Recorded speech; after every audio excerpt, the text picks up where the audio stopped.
Hey guys, it's your boy Karki. How you doing? Welcome back today for another episode of Granblue Fantasy. So last time, we basically just explored through Falco City, tried to do some of the side quests. We ended up doing all of these quest counters things here that we could do. You got the Fate episodes, what I did say that we will watch. So we're going to watch these Fate episodes. We've got one episode for each person, so let's go watch Her Name is Lyria, prologue. I believe these are just like little cutscenes that we watch. Began with a strange light falling over my home island of Zinkenstil. I chased it to the impact site, where I found a blue-haired girl named Lyria and a knight, Catalina. We'll put autoplay on. Was shaken, and pretty soon I learned the reason why. She was on the run from Erste Empire soldiers. I knew an unfair fight when I saw one, so I stepped up to protect Lyria from those awful tyrants.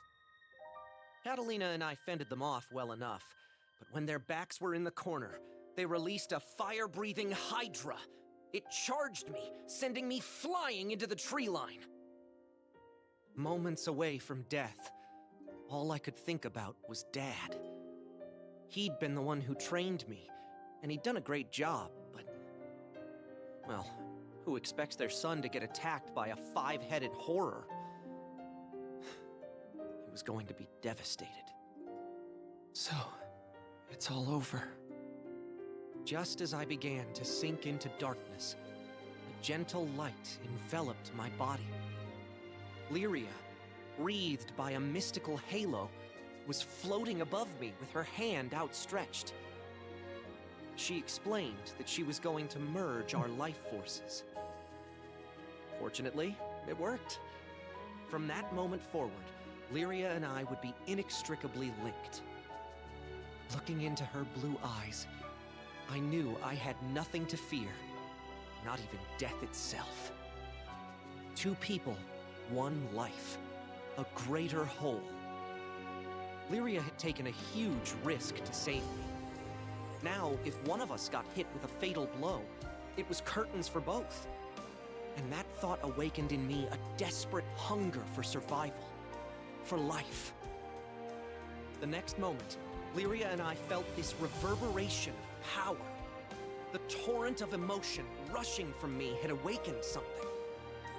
Darkness and flame swirled around us, coalescing into a massive dragon, Bahamut. With him on our side, we made short work of the Imperial Hydra. Now that their trump card had been blasted into oblivion, the Imperial Army had no choice but to run. Sometimes I wonder what would have happened if I hadn't chased that light. No Lyria, no lifelink, no adventure. Man, I probably wouldn't even have set foot off of Zinkenstil.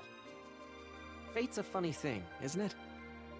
Since meeting Lyria, we've seen our fair share of joy and happiness, and pain and suffering. But the Grand Cypher crew doesn't buckle under pressure. We'll take on anything the journey throws at us. No regrets. Nice. I like this. Oh, and it gives us stats. We may as well listen to everyone. And oh wait, what? Oh, hang on.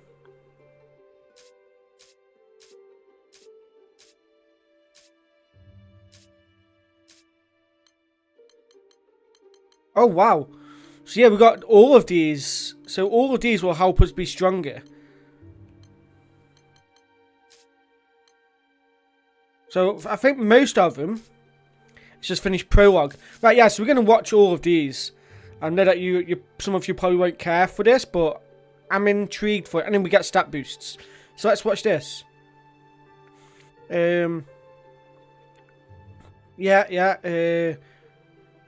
Okay, yeah, basically explaining what the previous summary was. Here we go, the journey begins. Now, where was I? Oh, right. We've just humiliated the Empire, who probably had reserves waiting somewhere close by. We realized we needed to get off Zinkenstil. Fast. The Empire was not going to rest while Lyria was on the loose. And I figured that since we shared a life force now and all, it was in everyone's best interests if we stayed together. Plus, I'd always wanted to explore the far reaches of the skies. Though, doing it on the run, not what I had in mind. There was so much to think about, so much to decide. But all those plans could come after we had escaped Zinkenstill.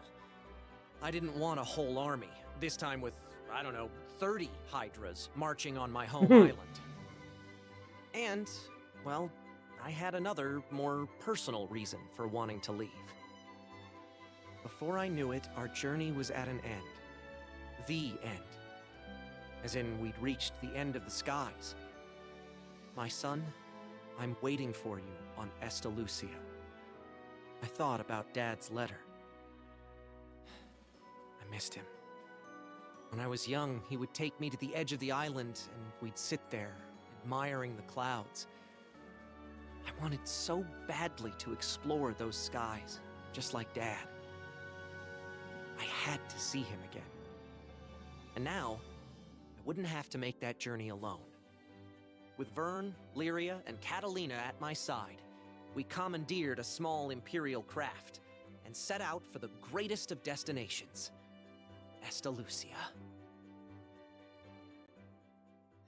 Nice. And there we go. This is going to be a massive help for later on in the game. Wait, what? It's telling me like...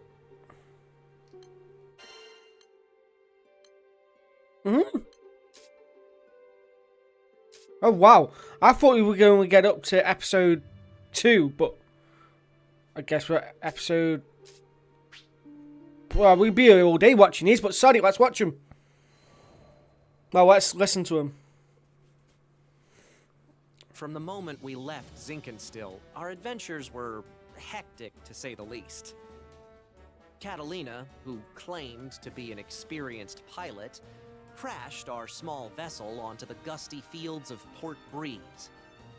But we quickly pulled ourselves together and found a new ally, and helmsman, in the form of Rackham. Since then, we gained more and more allies, and no matter what obstacle we faced, the crew always worked in tandem to find a solution. It's all thanks to their support that I've made it this far. And what a wild ride it's been. To think I had never even set foot off of Zinkenstill. But now, I can't even count the number of islands we've saved, let alone visited. Sure, being a roving band of heroes is difficult, but it's got its perks. New faces, new places, and a whole airship's worth of fun. Who could pass this life up? Anyway, we've just begun the next chapter of our adventure. We discovered another piece of the sky map, which led us to Zega Grande. Yeah, a whole new skydom. Just imagine the danger, the promise. But I knew it was going to be fine. Just another set of memories to add to our ever-growing collection. I hope you're ready, Zega Grande, because here we come. Nice. This is really cool that we get listening on these. Okay, so yeah, we've got 3 episodes for everyone to watch. So, if you don't want to watch this, and you don't care for the lore of the game, I do apologise. This is intriguing to me. I like this kind of stuff. So it's more than likely going to be, this whole episode is just going to be watching this. And it gives you bonuses for watching them as well. So I'm going to watch them. This probably is going to be this whole episode. But I would appreciate it if you'd leave a like if you don't know really that fussed about listening on this. So yeah, thank you. And leave a like if you are watching it all. You think you know the sky and wind, but then you come to a foreign land where unfamiliar songs on the air beckon you toward the unknown. Catalina, where do you think this breeze is coming from? The wind rustled Lyria's hair affectionately as she spoke. From somewhere far, far away. Much time has passed since Lyria and I escaped from the Erste Empire and met the captain in the woods of Zinkenstill. I found myself thankful that the sky has no limit, Because no matter how many journeys I've made at her side, there will always be more to look forward to. Well, that was a quick one.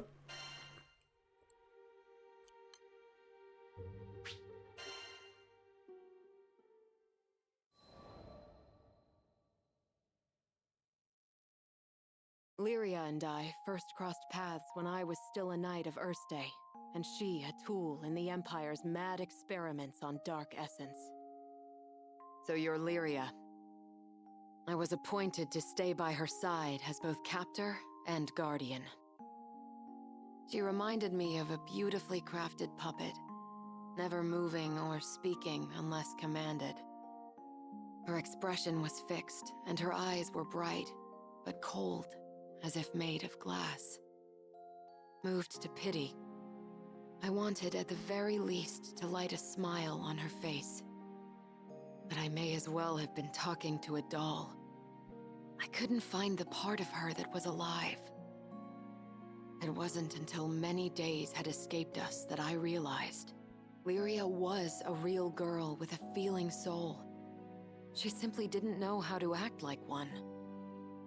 So, I taught her to laugh when she felt joy and cry when she felt sadness. Through books and reverie, I taught her to long for the outside world, and when colors on a page were no longer enough, I took her hand and led her to the roof of the military base. The illustrations Lyria had seen were lovely, but the sky now stretching above her was boundless and so luminous that it drew forth tears. And finally, her blue eyes shone, as if they were two patches of sky lit by a sun from within her. That sun melted my heart. There, with the open air as our witness, I made her a promise. Someday, we'll sail this endless world together. I swear it. Wow. Next episode is now available. Previous summary. Yeah, let's go. New episode. Oh no. Wait, I'm gone. Okay, yeah. So, for some reason, we don't care about that one. I thought it was telling me to go to this one. A world you will come to know. Okay.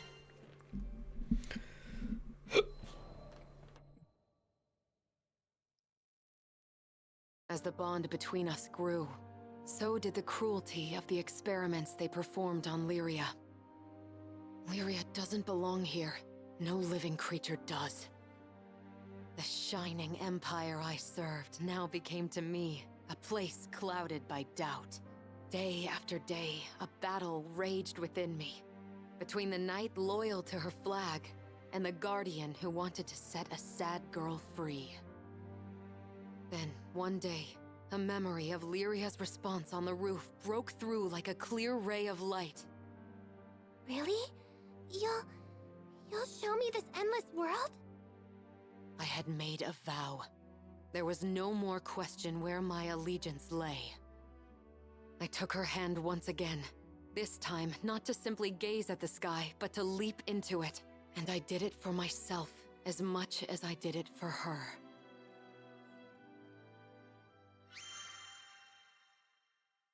And that one's done as well. So Catalina has this massive bond then with Lyria. She felt very... Lyria. She felt very sad for her and basically just wanted to help her out and make sure that she was living life. Let's go back Rackham. Obviously, no, Rackham was met at Port Breeze, so maybe these might be much shorter. An airship ain't easy work, but whether it's plotting a windward course or conducting some routine maintenance, you can always count on experience and intuition. Ha! Just a little further! Finally, the Grand Cipher broke through the nebulous shadows and turbulent winds of the Grim Basin, and to greet us on the other end was our reward, the brilliant clear blue.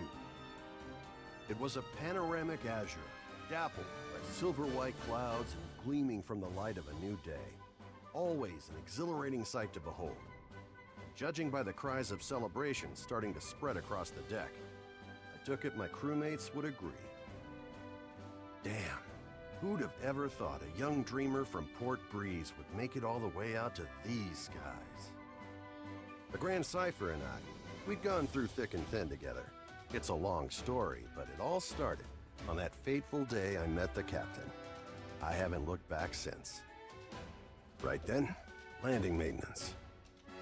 Fuel stores, full. Engine, all clear.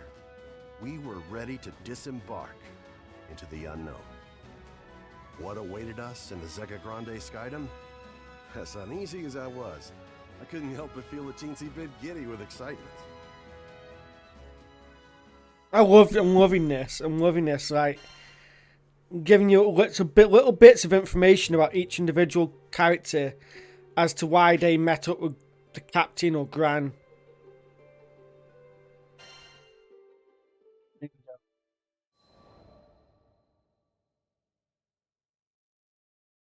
Ah, the Grand Cypher. Ever since I found her abandoned behind a cliff, it was love at first sight. I was just a kid, but I had lofty dreams of repairing that ramshackle airship and taking her to the skies. Back then, I didn't know the difference between a porthole and port side, but I was determined. I dove into books bigger than my head, and I learned basic airship repair, helmsmanship, the whole kit and caboodle. After a ton of elbow grease, the day had come. The Grand Cypher was finally ready for a test flight. I still remember how my hands trembled as I grabbed the rudder. And wouldn't you know it, she actually lifted off the ground for me. Nothing quite like watching your first love take to the skies, is there? But before I could take it all in, my dreams came crashing down. I mean, literally. The Grand Cypher sunk like a damn meteor. 100 different things could have caused it, but that didn't matter. Years of work went kaput in the blink of an eye. Betrayed by the very skies I longed for, I was crushed. Looking back now, it sounds stupid, I know, but it really felt like I had nothing to live for. I put all my hopes into that hunk of scrap. Laugh if you want, but some pits are too deep to crawl out of, especially when you look up for freedom and all you see is the expansive crystal blue of your tormentor. Don't worry, my pity party wouldn't last for too much longer. You see, my dreams had crashed like a meteor. But ironically enough, it was the meteoric rise of the Erste Empire that would bring the captain into my life. Salvation was on the horizon. Fair play.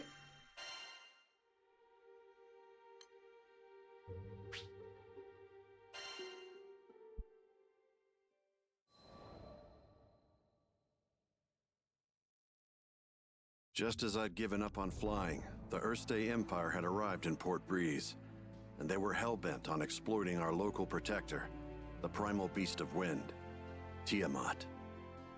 Their twisted machinations caused her to go on a rampage. Port Breeze was in peril. Fortunately, we had an ace up our sleeve, Lyria.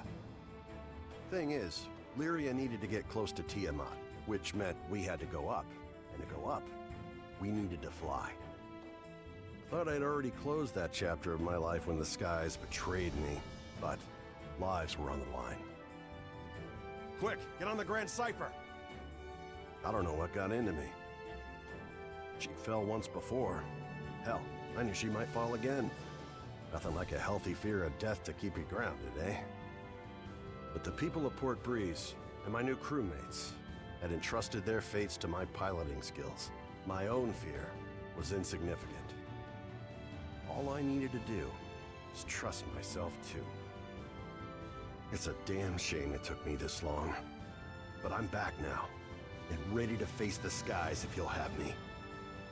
As the Grand Cypher's engine purred to life, I knew I would no longer be encumbered by fear. I gripped the mast with pride as I set our course directly above to the rampaging Tiamat. Lyria quelled the primal beast, and catastrophe had been averted. Not to mention, I could finally dream again. Ever since that day, I've been the helmsman for the Grand Cipher and its crew. It's been one hell of a ride. I've since formed a pact with good old Tiamat and made amends with the shipwright Primal who built the Grand Cipher. Oh, nice. So, Zega Grande Skydom might be uncharted territory, but my role remains the same. See our crew arrive safely, no matter the destination. And that includes Estalucia. Some folks might call reaching the end of the skies an impossible dream, but I ain't too worried. With the Grand Cipher as our wings, anything's possible. Wait a minute. So, hang on. So he made a pact with a Primal.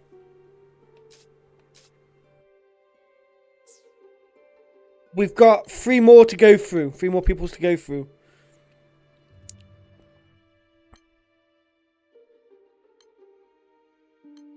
I wonder if every single one of these is Primal then. Because obviously Gran with Lyria is Bahamut. I want to check some stuff now real quickly. Masteries, that doesn't matter, got loads though.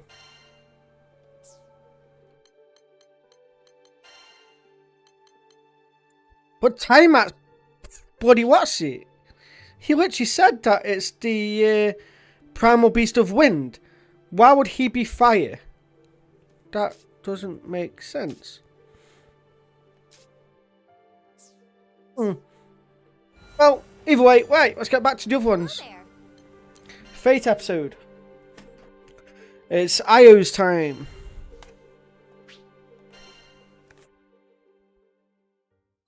Oh, that looks cool. If I hadn't met Master Zaka on that fateful day, if he hadn't saved me, there's no way I'd be where I am now. I'm from the Vaults Duchy, where the weather's sweltering all year long, thanks to a river of lava that flows through the island. My hometown might not have been the most scenic place, but as long as I had Master Zaka with me, I was happy. After traveling for so long, I can finally say that with pride. Before I left on my journey, I was completely clueless. When my master went missing, I just ran around like a chicken with its head cut off. I was looking for something, anything that would help me find him, and that's when I met the crew.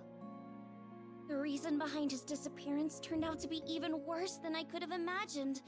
The Earthstate Empire had driven him out of his mind.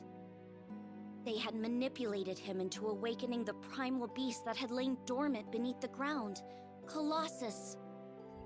Fortunately, I was able to break through to him, thwarting the Empire's attempt to exploit Colossus's powers for conquest. I learned that they were doing all sorts of horrible things, even to their own people, in order to achieve their goals. My master was a kind person who never hesitated to help those in need. I resented the Empire for making him suffer. And I couldn't just sit around when there was work to be done. That's why I decided to join the crew. To stick it to those Empire jerks and give their victims something to smile about. Okay. I know watching all these, by the way, is probably not going to be fun, but I'm enjoying listening in on them. A few years before I met the crew, I lost my parents to an epidemic. I Oh, mourned their deaths for who knows how long. I could barely even bring myself to face reality each morning. With no living relatives and vaults, I was like a ship adrift at sea.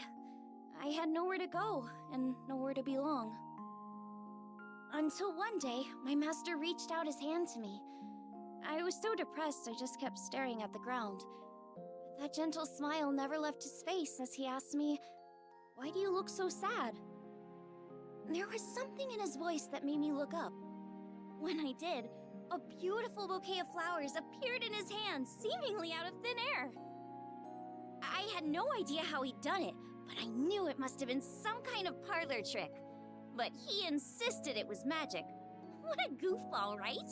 Saying that when he can use real magic. But it was just the magic I needed at that moment. Beautiful and kind.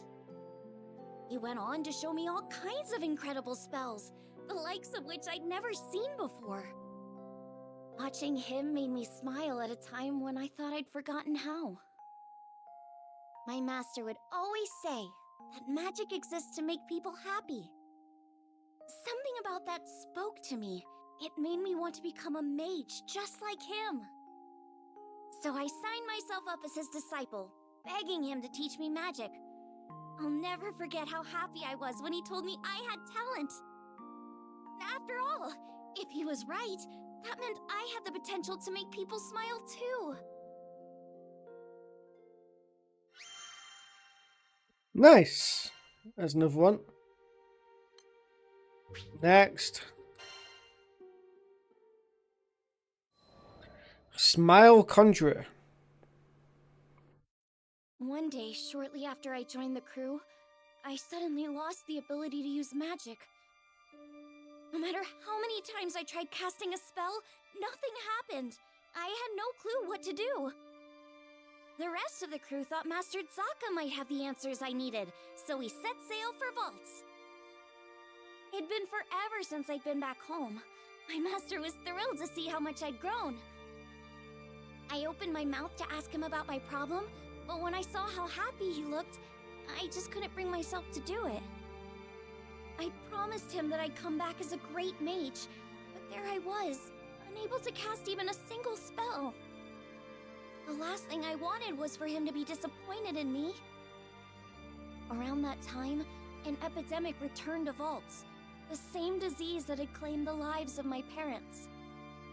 Wanting to keep it from spreading any further, my master headed to the clinic to speak with the people who'd been infected. But he ended up getting sick too. The source of the epidemic turned out to be an evil spirit that revealed itself to us right there in the clinic. I immediately confronted it. That rotten creature had already taken my parents from me. I wasn't gonna let it take anyone else. Determined to make it pay, I raised my staff, but nothing happened. Oh dear. I'll never forget how it felt to watch, helplessly, as my parents' killer got away. The crew gave chase, but I continued to stand where I was. Without my magic, I didn't see the point. I'd just end up getting in the way. All I could do was watch as my master suffered, withering away. Nothing had changed since the last time. But you know, it wasn't all bad. In search of a solution to my magic loss at the local library, I happened to come across a beautiful golden staff, one left to me by my mother. That's when Master Zaka revealed that my mother had been a mage too. On the verge of tears, I clenched my staff tightly in frustration. My beloved home and master were being threatened by a disease-spreading spirit, and there was nothing I could do to stop it. Just as I began feeling completely hopeless, the staff began to glow. Somehow I could feel it encouraging me, empowering me. So what if I couldn't use magic? Surely there were other ways to help everyone. Unable to stand around doing nothing any longer, I ran off to find the crew. When I finally tracked them down, they'd already been rendered powerless by the disease. That left me as the only person who could fight. There wasn't a second to lose. It was that moment when I decided I was done running away. I'd promised myself a long time ago that I was going to use my magic to make people happy. Filled with newfound resolve, I heard a voice coming from the staff. Mom? Is that you? The voice told me to visualize the power flowing through me. As I did, I could feel magic welling up inside me, flooding out from deep within. With my mom's help, I was able to defeat the evil spirit. As soon as it was gone, light erupted from my staff. I turned to see the rest of the crew climbing to their feet, their symptoms gone. The power spread through the entire island of Vaults Duchy, eliminating the disease and bringing smiles back to the people. Things were a little touch and go there for a while, but in the end, everyone pulled through. And I've been able to use my magic without any issue ever since. I just know it's because my mom is watching over me through my staff. Thanks to her, I can keep traveling with the crew, using the staff she left me to bring out more smiles along the way. Nice. That's pretty cool. So her story is about a a disease-spreading spirit. What killed her parents, but nearly killed her master and us. Rackham was a helmsman that basically stumbled upon us, but he also found the grand cipher himself, and he always wanted to be a pilot. Catalina, basically Lyria's guardian, but betrayed the Empire. Let's see about Ugin.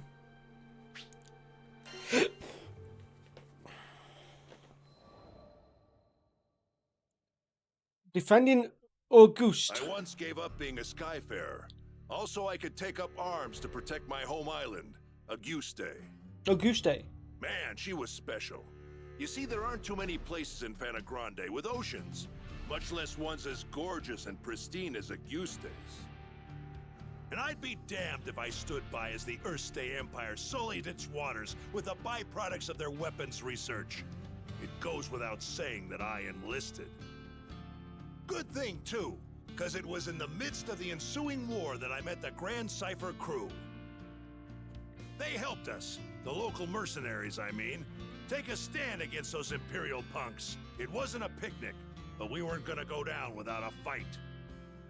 In the end, the war wasn't decided by either side, but by the patron deity of the land, Leviathan, who damn near drowned Auguste in a fit of rage. Anybody's troubles would have seemed small compared to a battle like that, huh? Well, not long after, as if irony was waiting to bite me on the ass, my estranged daughter showed up out of the blue. I know what you're thinking. What kind of parent wouldn't rejoice at seeing their child again? But it's complicated, and it's all my fault. Man, the way Apollonia looked at me, like a wolf staring down her bunny-eared breakfast. I couldn't face her. But this crew, there was something about their vitality, you know? Here were these young'uns standing against impossible odds and coming out stronger for it. Maybe if this old man took good notes, he could eventually have an honest conversation with his own baby girl. So, I asked to join the crew. This music's meant. Of skyfaring once again. The next time my daughter and I met, I wouldn't let fear and regret keep me from moving forward.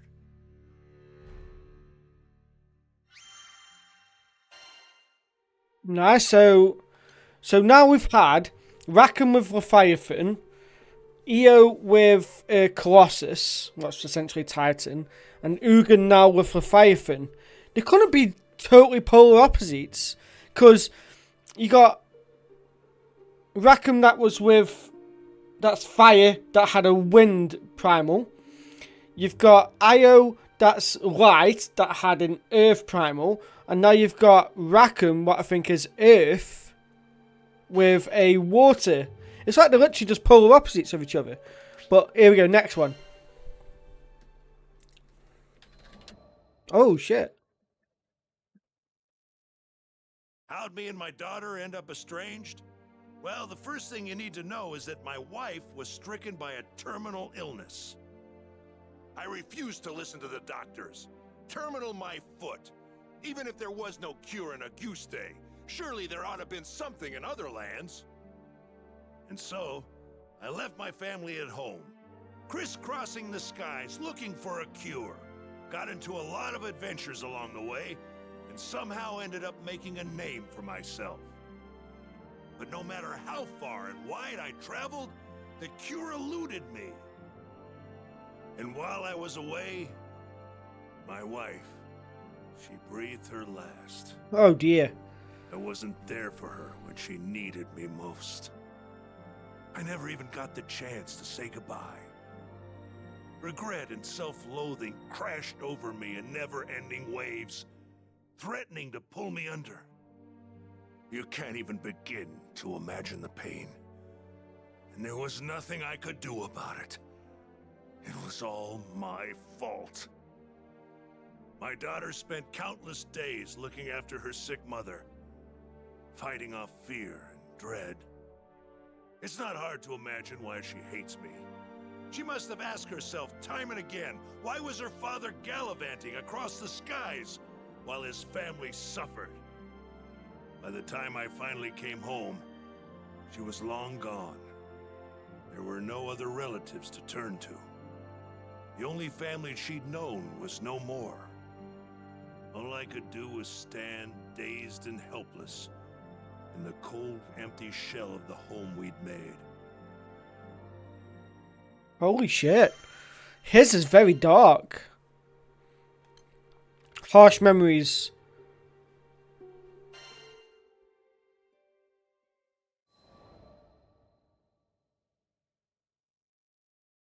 After that, 15 years passed. I met the captain, and through my travels with the crew, reunited with my daughter. This might surprise you, but we didn't have a tearful, touching father-daughter reunion the second time around either. I spent so long telling myself that the next time we met, I'd face up to my past. But when the moment came, I froze.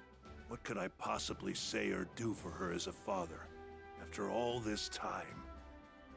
Any courage I'd mustered withered in the face of her scorn, and I was left standing there, feeling like an old bastard.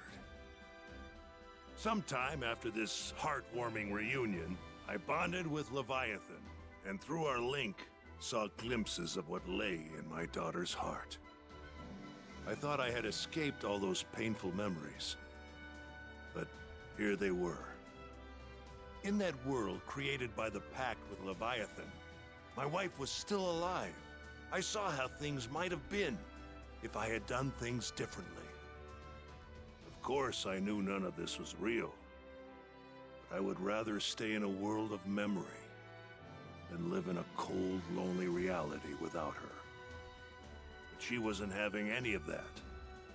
She said I couldn't sacrifice my future to dwell in the past. She made me promise to fix things between myself and our daughter. Said she'd boot me out of the ocean if I came back without completing my task. Her words finally gave me the push I needed to face my past and start on the path to a brighter future. They gave me the strength to fight for my daughter in her hour of need. And I'd like to think that I finally did something fatherly, if only just the once. Of course, I don't expect our relationship to be mended with one conversation or act of bravery. But little by little, I think we're getting there. Nice. That's good to hear that Ugin's now making amends with his daughter. And now, guys, we're finally on Rosette, the last one. Mysterious woman who guides Grand's crew throughout their journey, Rosetta is the incarnation of a primal beast Rose Queen. Interesting. I am very intrigued.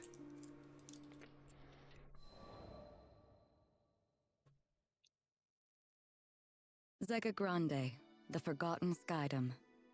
As I gazed into its perennial blue, I reflected on my last time here, during my travels with him. My memories of this place were distant, yet unforgettable. Have you been here before, Rosetta? Ah. Perhaps I have. Who can say? Eventually, I'll share my tales of the captain's father and our journey together. When the time is ripe, of course. But first, I would need to sort through my own emotions. It was here in these skies that we would eventually part. I know. In the eyes of eternity, our time together lasted no longer than a blink. Yet his impact on me felt nothing short of eternal. Indeed, it wasn't nostalgia that I felt upon revisiting these skies. Rather, it was the significance of this place and all that transpired here that weighed heavily upon my heart.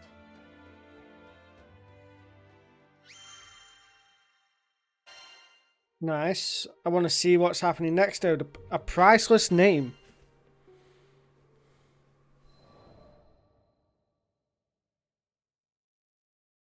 During the war, primal beasts were exploited by the Astrals as instruments of battle. Withered and faded, one primal would eventually drift to Lumassier Archipelago, making a home for herself. Over time, she grew accustomed to the comforts of its forests and the serenity they offered. It was a far cry from the brutalities of war. Centuries would pass until a young man stumbled upon her domain, forever altering the course of her life. She engaged him in a vicious battle, but was ultimately humbled in defeat. Accepting her fate, she resigned herself to death. However, the man would sheathe his blade and, to her surprise, asked if she would join him on a journey across the skies. A primal beast was supposedly no more than an astral weapon. Beings born to be controlled, manipulated, and ill-used since time immemorial. She had never entertained the idea of something more. In fact, she hardly had a name for herself. Well, she did have a moniker, but it was a meaningless one, whose sole purpose was to identify her as a weapon. Perhaps out of pity, perhaps out of kindness, the man bestowed upon her a new name. It was from that moment she would truly blossom. Rosetta. It was Use his the gift to primal. her, one she would treasure and love for eternity. Wow. Fucking Gran's a womanizer, man. Entrusted with the future. Last one, guys. Last one for this episode.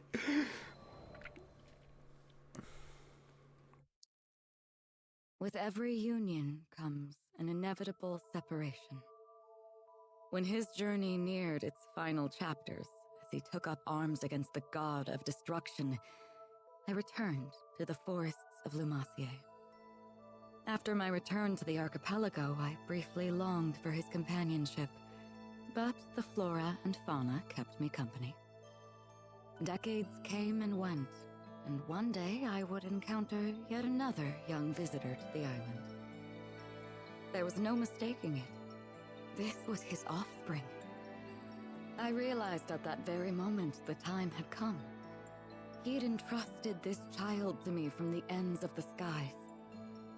My heart swelled, but I concealed my excitement, flashing naught but a smile at the young captain. I would join the up-and-coming Skyfarer's crew on the Grand Cipher for another journey across the skies, this time as a bystander. During their travels, they would experience joys and triumphs, alongside loss and hardship. I continued to observe from afar, doing my best to obscure my true intentions. My roots were well planted in the past. Knowing what I knew, would I be able to act as a part of their crew in earnest? Before long, my ambivalence would come to a head. My convictions had begun to waver. Was this the right approach? Of course, I was conscious of reality. I knew their journey wouldn't be easy. They would have to face the harsh life the skies had in store for them. And with our foes only becoming more and more cumbersome even for myself, could I possibly protect them? My presence on the Grand Cipher was inconsequential, and at worst, a hindrance to the crew. I thought if I weren't here, the captain, EO, the entire crew would handle themselves just fine. Perhaps the time had come to retire to the forests once more. But No. as I was preparing to leave, EO grabbed my hand so sweetly, so innocently, and said she needed me to stay. I couldn't bring myself to abandon her. I would be the bystander no longer. Everyone in the crew had a role to play, and I would be the exception no more. Finally, I found my purpose. I was free to experience the skies once again, hand in hand with the captain. It wasn't duty or obligation that anchored me to this crew. It was love.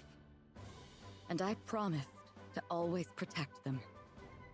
I would leave no regrets in the skies. Thus, our journey continued. Only this time I felt that I was a true member of the Grand Cipher. Right, and that is all of everyone's first 3 episodes done. So, wow. A lot of information. That's just took 40 minutes to go through. But we all have like a brief idea now of how these all met up. Definitely. By the way, if any of you are watching this and you know that there's a game that was before Granblue Fantasy Relink, this one, let me know. I'll be intrigued to play it if I can. I'd like, because we're getting bits of drabs of information of what happened before they met up, and that's cool. But if I can go play the game and then link them all together, that'd be brilliant. So guys, thank you again for watching. I hope you enjoyed that episode of All the Lore. Next episode, I promise you, we will progress the story and go to this next primal beast. Thanks very much for watching. Be sure to subscribe, leave a like, and I'll catch you next time. Peace out. Bye.